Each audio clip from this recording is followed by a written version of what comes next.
and today we are going to be talking about navigating that first sleepover when you have a disability or a chronic illness and are dating.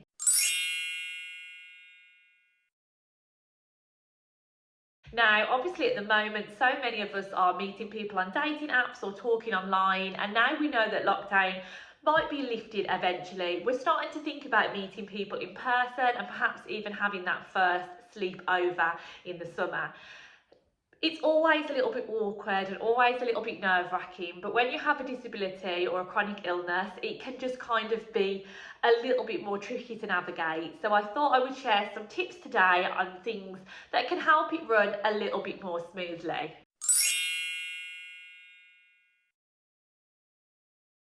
My first suggestion would just be, it might always be easier to have that first sleepover at your house. Now, obviously, it completely depends on your situation, but that can allow you to introduce your partner or potential partner to your morning and evening routine, which for a lot of us with disabilities and chronic illnesses can be a bit restrictive, whether that's, medication that you take, whether that's things like needing to do stretches and exercise before you go to bed, whether that's how you cook and adaptations you use in your kitchen to help you cook, or the types of food you eat. There could be all sorts of restrictions. So sometimes it can just be easier to have that here. I'll give you an example from my life. When I had a fistula surgery a few years back, I knew I needed to have a bath quite regularly because I needed to keep my wound clean, and a handheld shower to help that. So it just made it easier to be here because I knew I had all those things here, while lots of modern flats and things might not necessarily have a bath that I needed. So that's one thing that can make it a little bit easier.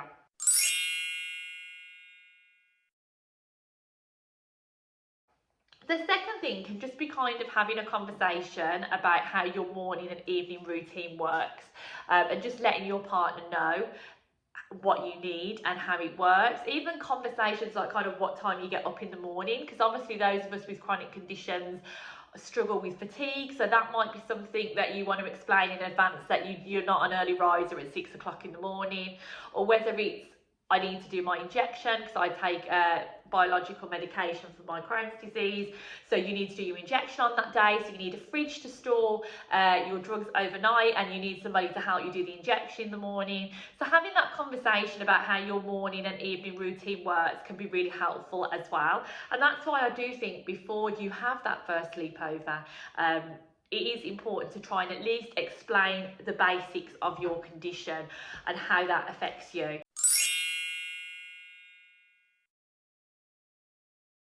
Now, in another video, I'm going to be talking about spoon theory, but that's a really good one actually to talk briefly about here, because so many of us struggle with fatigue, and that can become apparent when we spend longer with our partners, whether that's just not having the energy to go out for drinks, or whether that's just having a line in the morning, or having an evening routine that you know that you need to do to make sure you get a good night's sleep, even if that means you've got your eye mask on, you've got your pillow spray and all of those sorts of things.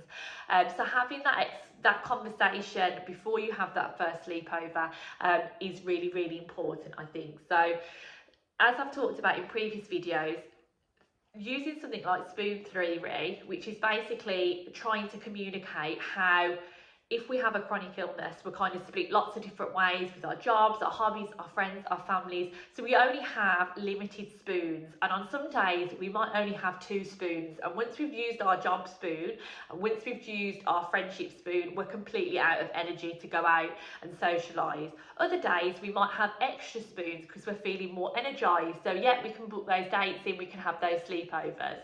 So a theory like that can be really helpful, because if you don't want to go into lots of detail about your condition at this point, you can kind of just give an indicator using that spoon theory about how well you are, how much energy you have, how up for socialising you are, in a way that's really clear to understand.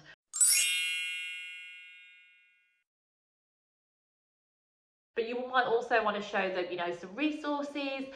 For example, I've got Crohn's disease, and there's a really good app that can show people what it's like to live with my condition for 24 hours. And that includes things like, waking up in the middle of the night, because obviously that's another thing that you might want to talk to your partner about. If you have to wake up in the middle of the night for medication or water or to use the toilet, giving them a heads up on that can be really useful as well.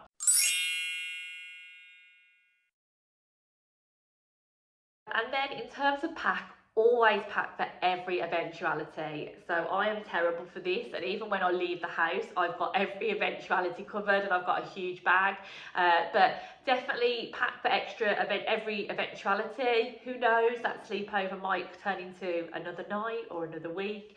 So making sure you've got like plenty of medication.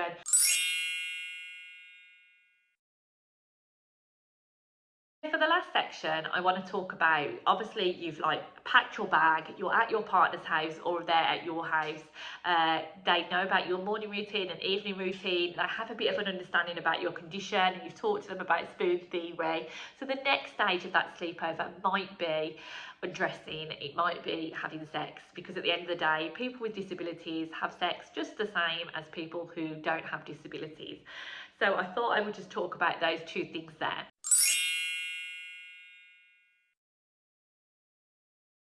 The first one is body image and chronic illness. Now, some of us have invisible disabilities, so you wouldn't there wouldn't be anything visible that somebody might notice when you get undressed. Others might have more visible disabilities like scars or ostomy bags, or obviously use mobility aids. Um, so obviously that completely depends on you, but I think either way, sometimes with a chronic illness or disability, we can sometimes be a little bit hard on ourselves, but we shouldn't be. Our bodies already go through a lot with our health and our disabilities, and we really need to kind of appreciate all the amazing things that they can do. At the end of the day, any partner that has any issue with your body, whether that's a scar or anything, isn't really worth spending any time with. And chances are, if you do feel there's a visible element to your disability when you get undressed, your partner might not even notice, but you might just want to have that conversation with them beforehand.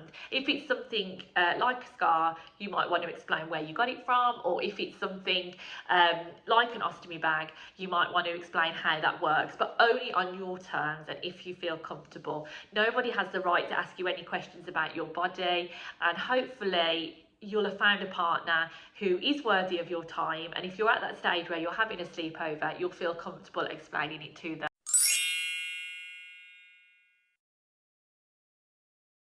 Honestly, whether you have a disability or not, everyone is nervous, I think, about undressing in front of someone for the first time, and your partner is probably equally as nervous that they haven't even thought about the things that you think are really noticeable.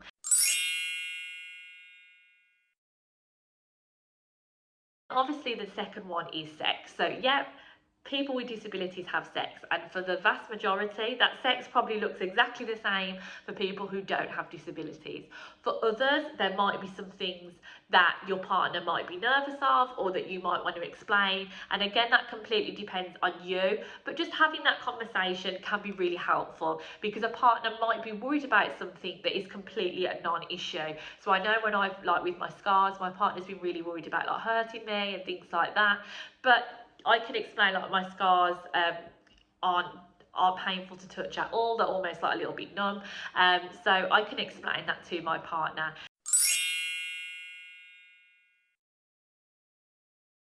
So having that conversation is really, really important. So you know what? Whether you have a disability or don't have a disability, don't have sex with somebody unless you are able to tell them what works for you, because what is the point otherwise? So if you know that a position is really difficult for you, or even if you know, like for example, some medications can make orgasming a little bit more difficult, or if you know that this position makes you really uncomfortable because it presses on your scar or something like that, just tell them. It has to be a two-way street, and there's no point doing something that you're not getting enjoyment from. And together you will work a sex life that works for you and your partner. It might be a little bit adapted because of your disability, it might be a little bit adapted because of your preferences, but who cares? So I hope that's been a really useful video. Have a nice sleepover if you're having one or planning one with your prospective partner, and don't worry about your disability or condition getting in the way, because if anybody is worth your time and worth a partnership or worth being intimate with, then they will get on board with who you are, what your condition or disability is, and what makes you you. I hope that's been useful, and look forward to chatting next time.